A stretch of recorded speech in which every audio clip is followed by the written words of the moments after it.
2022 수능 완성 실전 모의고사 1회 12번부터 15번까지 138페이지고요. 하생기후전이라고 하는 고전소설 나타나고 있죠.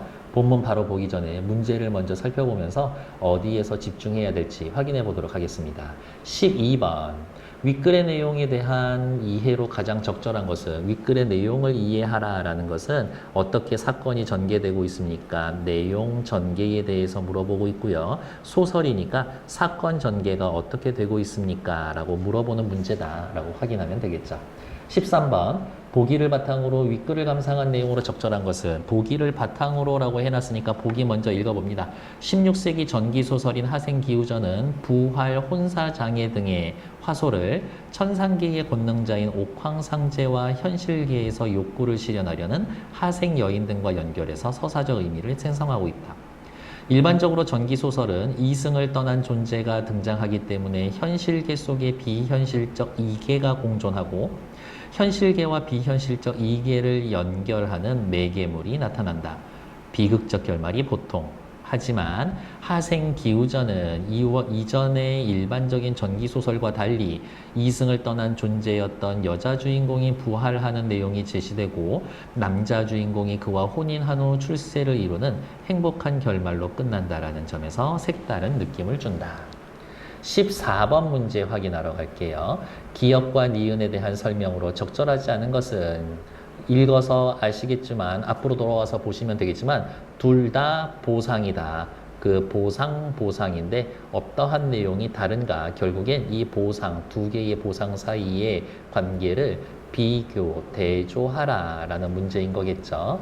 15번 문제 보러 갈게요. A에 대한 이해로 적절하지 않은 것은 고전소설 중간에 삽입되어 있는 운문, 그 운문으로서의 기능과 내용, 그리고 그러한 내용을 바탕으로 해서 인물의 심리가 어떻게 표현되고 있는가를 확인하라는 문제네요. 138페이지 본문으로 돌아와서 시작합니다. 하생은 집안이 한미하고 조실부모한 처지였으나 하생이라고 하는 인물을 소개해 주죠. 재주가 뛰어나 태학에 입학하게 된다 라면서 인물 소개. 하지만 어려운 정치로 등용되지 못하고 날마다 불우한 나날을 보내다가 점쟁이를 찾아가 자신의 운명에 대한 말을 듣고 운명이 있다라고 믿고 있네요. 숙명론적 세계관. 도성남문 밖 숲속의 인가에서 아름다운 여인을 만나 인연을 맺게 된다. 그런데 우리는 이미 알고 있죠? 이 여인이 산 사람이 아니라는 것을. 날이 밝아올 무렵 여인은 하생의 팔을 베고 누워있다가 문득 흐느끼며 눈물을 흘렸다. 깜짝 놀라 말했지. 이제 좋은 만남을 이루었는데 갑자기 왜 그러시오? 이 집은 실은 인간 세상이 아닙니다. 라면서 이 집은 인간, 산 사람이 사는 곳이 아닙니다. 아까 보기에서의 봤었던 현실 속의 이계다. 저는 시중 아무개의 딸입니다. 죽어서 이곳에 장례 지낸 지 오늘로 사흘이 되는군요. 제 아버지는 오랫동안 요직을 지내며 권세를 누리셨는데 아버지께 밉보여 해코지를 당한 사람이 몹시 많았습니다. 아버지가 업보가 좀 있네. 원래 아버지는 오남일녀를 두었지만 다섯 오빠가 모두 아버지보다 먼저 세상을 뜨고 저 혼자 아버지 곁에 있다가 지금 또 이 지경에 이르고 말았습니다. 자식들 6명이 있는데 다 죽었어. 그런데 옥황상제께서 저를 부르시더니 초월적인 존재가 개입하고 있죠. 초월적 존재. 현실 존재, 현실의 문제에 개입하고 있다. 네 부친이 큰 옥사를 처결하면서 죄 없는 사람 수십 명의 목숨을 모두 구해 주었으니 아버지가 행했었던 선행, 이로써 지난 사람들을 해코지했었던 죄를 악행을 모두 용서받을 만하다. 부친의 지난 죄로 인해 죽은 다섯은 이미 오래되어 돌이킬 수 없으나 너를 돌려보내야겠다라면서 여인의 부활을 초월적 존재가 약속해줬네요. 저는 절하고 물러나왔어요. 그런데 옥황상제께서 약속하신 날이 바로 오늘 아침이에요. 이때를 놓치면 저는 다시 살아날 가망이 없습니다. 지금 서방님을 만났으니 이 또한 하늘이 저한 운명이겠죠. 여인도 숙명론적 세계관을 가지고 있네요. 오래오래 행복하게 살며 죽을 때까지 서방님을 받들고자 하는데 허락해 주시겠습니까? 프로포즈하고 있잖아요. 하생 또한 눈물을 흘리며 말했다. 그대의 말대로라면 생사를 걸고 그대의 뜻을 따르겠소 라면서 둘이서 자유연애를 하고 있네요. 그러자 여인이 머리맡에서 금척을 뽑아 하생에게 주면서 말했다. 서방님께서는 이 물건을 가지고 가서 서울 저잣거리의 큰 절 앞에 있는 노둣돌 위에 올려놓으십시오. 서울 저잣거리라면 현실 세계지. 그런데 금척은 죽은 여인이 가지고 있으니까 이계의 물건이네. 아, 이계와 현실을 이어주는 매개체.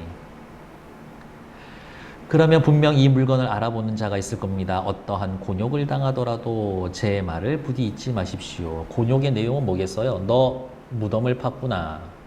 중략. 암튼 그런 일이 벌어져서 금척을 가지고 있는 하생이 여인의 집에 끌려갔죠.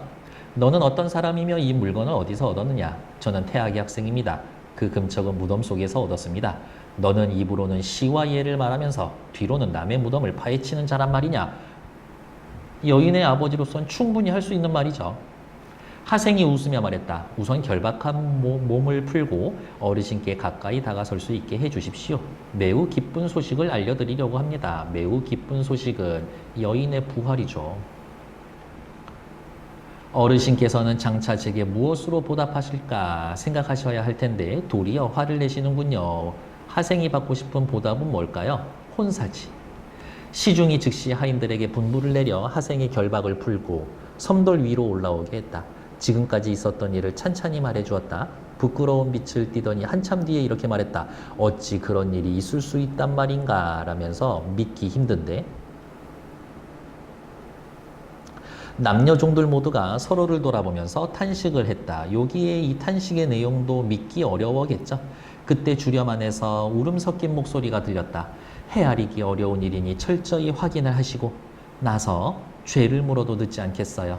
저 선비의 이야기를 듣자니 평소 우리 딸아이의 용모며 옷차림과 의심의 여지 없이 똑같아요. 아, 이거는 여인의 어머니겠네요. 여인의 목.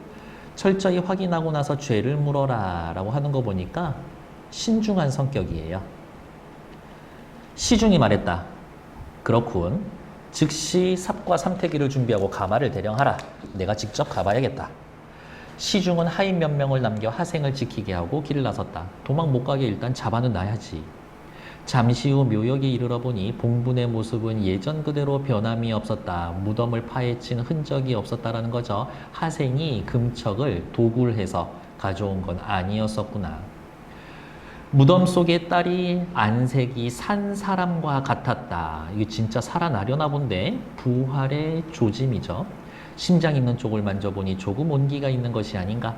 시중은 유모를 시켜 딸을 안게 하고 가마에 대어 돌아왔다. 무당이나 의원을 부를 겨를도 없이 가만히 안정을 취하도록 할 따름이었다. 해질녘이 되자 시중의 딸이 깨어났다. 여인은 부모를 보더니 한번 가느다란 소리를 내어 흐느꼈다. 기운이 차츰 안정되자 부모가 물었다. 네가 죽고 난 다음에 무슨 이상한 일이 있었니? 저는 꿈인 줄만 알고 있었는데 제가 정말 죽었었나요? 별다른 일은 없었어요. 거짓말. 그렇게 말하면서도 뭔가 수줍어하는 기색이었다. 부모 몰래 남성을 만나서 혼인 약속을 한 게 좀 부끄러울 만한 일이었으니까요. 이 시절엔 부모가 무슨 일이 있었는지 재차 묻자 어쩔 수 없이 이야기를 시작했는데 허생이 했던 말과 꼭 들어맞는 것이었다. 집안 사람들은 무릎을 치며 놀랐다. 이제 하생은 그 집 사람에게 몹시 융숭한 대접을 받게 되었다. 왜? 하생은 이 집의 은인이니까. 며칠이 지나자 여인은 평상시의 모습을 완전히 회복했다. 시중은 하생을 위로하기 위해 성대한 잔치를 베풀었다. 그 자리에서 시중은 하생의 집안에 대해 묻고 혼인했는지 여부를 물었다. 이제 혼인시켜주려고 하나 보죠. 하생은 아직 혼인을 하지 않았고 부친은 평원고을의 유생으로 오래전에 작고했다고 대답했다. 한미한 집안. 시중은 고개를 끄덕이더니 안으로 들어와 아내와 의논했다. 용모와 재주는 범상치 않으나 사위를 삼는다고 해도 문제는 없어. 하지만 집안이 서로 걸맞지 않는 구려라면서 혼인에 있어서의 혼인에 있어서의 장의 요인이 되겠죠. 근데 이걸로만 끝인가? 그렇진 않은 것 같아요. 더구나 이번에 겪은 일이 너무 괴상망측하다 보니 이 일이 계기로 세상 사람 혼인을 시켰다간 세상 사람들 입에 오르내리게 하지 않을까 싶소. 소문나는 건 싫어요. 혼인의 장애 요소 두 번째. 그래서 그냥 재물이나 후하게 주어 보답하는 것으로 끝내고 싶소. 먹고 떨어져. 부인이 말했다. 이 일은 당신이 결정한 문제인데 아녀자가 어찌 나서겠어요? 라고 해서 시험 뒤에 문제하고는 상관이 없지만 가부장적인 사회 배경이 담겨져 있구나. 시중이 잔치를 열어 하생을 위로하고 하생의 소원을 물었는데 혼사에 관한 언급이 일절 없었다. 하생은 답답하고 불쾌한 마음으로 숙소에 들어와 가슴을 치고 속을 태우며 약속을 저버린 여인을 원망했다. 곧바로 절구 한 편을 지어 작은 종이에 쓰더니 유모더러 여인에게 전해달라고 했고 하생의 시는 다음과 같았다. 옥에 티끌이 묻었다고 해서 더럽혀질 건 없으니 옥이면 여인이겠죠. 티끌이 묻었다라는 건 죽었다가 다시 살아난 일을 이야기할 테고 더럽혀질 건 없으니 그래 너 귀한 집 딸내미 맞다.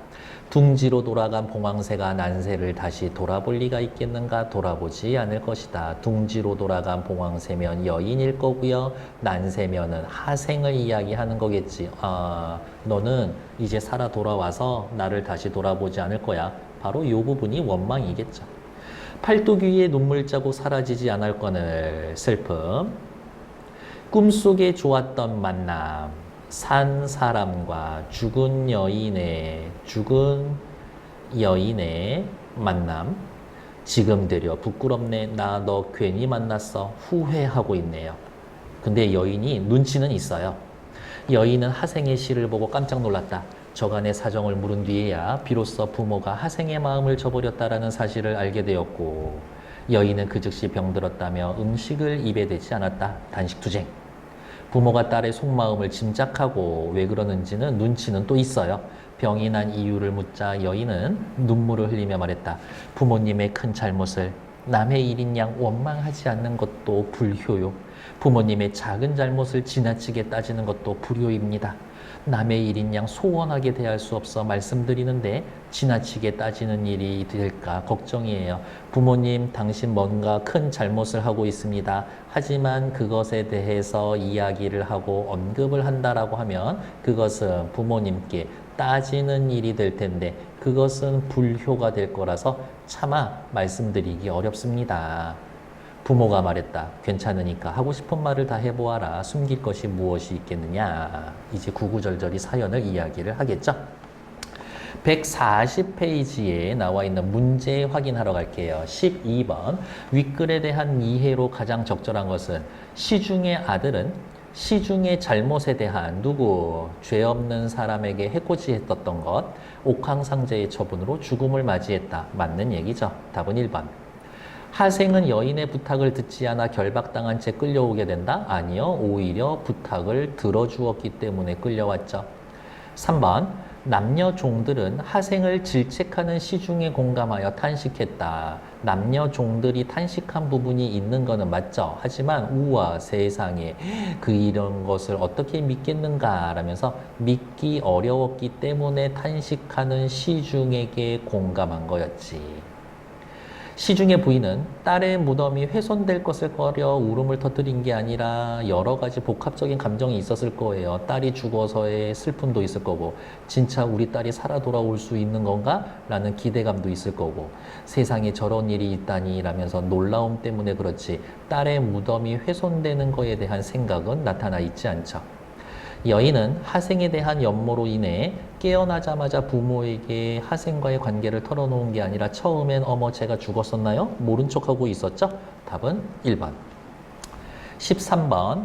보기를 바탕으로 윗글을 감상한 내용으로 적절하지 않은 것은 틀린 거 확인하러 갈게요.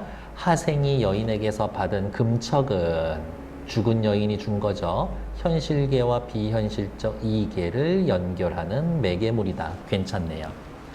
시중이 하생의 한미한 가문과 사람의 구설수에 오르는 것은 혼사의 장애의 원인이 된다. 맞는 얘기. 하생과 여인이 만나 인연을 맺는 그 집은 생사가 다른 인물들이 만난다. 산 사람, 죽은 사람 같이 만나는 공간. 비현실적인 이게 맞죠. 여인은 천상계의 권능자에게 들은 정보를 통해 전생부터 이어진 하생과의 사랑, 너 사실 하생과 전생부터 인연이 있거든? 이라고 옥황상제가 이야기를 해줬나? 그거 아니죠. 그 4번이 틀리지. 시중이 하생의 말을 듣고 무덤을 팠을 때 여인의 심장에 온기가 있었다. 일반적인 전기소설과는 달리 부활에 관련된 내용으로 볼 수가 있겠군. 어디를 보면 돼요? 위의 지문을 보면 하지만 하생기우전은 임진왜란 이전의 일반적인 전기소설과는 달리 이승을 떠난 여주인공이 부활하는 내용이 제시되어 있다. 그러니까 이 얘기는 이렇게 이어지겠죠. 그래서 5번 이야기도 맞는 얘기, 틀린 거는 4번. 14번 문제 확인하러 갈게요. 기억의 보상, 보답, 니은의 보상이라는 것들은 각각 내용이 다 다르죠. 1번, 둘 다 받는 대상은 동일하게 하생, 맞는 얘기죠. 2번, 기억과 니은은 모두 실행되지 않았다. 혼인도 이루어지지 않았고 금전적 보상도 받지 않았죠. 기억과 달리 니은은 혼인을 대체해서 주려는 시중의 마음, 맞고 기억과 달리 니은은 받는 대상, 하생이 바라는 내용으로 볼 수가 없다. 그렇죠. 5번이겠네. 니은과 달리 기억은 대상의 성찰, 여인과 혼인하기 위해서는 누구? 하생이 성찰해야 되나? 그런 얘기는 없죠. 그래서 답은 5번. A에 대한 이해로 적절하지 않은 것은 15번 보러 갈 거예요. 더럽혀질 건 없다. 자신을 모욕한 시중에게 여인의 아버지에게 보복을 다짐한다라고요? 아유, 그런 얘기는 없는데 나머지 거 왜 맞는지 확인하죠. 둥지로 돌아간 봉황새는 여인이었잖아요. 하생이 다시 살아나 집으로 돌아온 여인을 비유적으로 표현한 거다. 맞고. 여인 너는 나를 다시 돌아볼 수 있겠는가? 나 돌아보지 않을 거잖아. 자신과의 약속을 저버렸다고 원망하는 거다. 괜찮죠? 좋았던 만남, 산 나와 죽은 네가 만났었던 거, 우리 서로 인연을 맺었었던 일, 괜찮고. 아, 지금 오히려 부끄러워. 나 너 만나지 말걸 후회하고 있는 것으로 볼 수 있다. 맞는 얘기죠. 틀린 건 1번. 수고하셨고요. 다음 지문으로 잠시 후에 만나 뵙도록 할게요.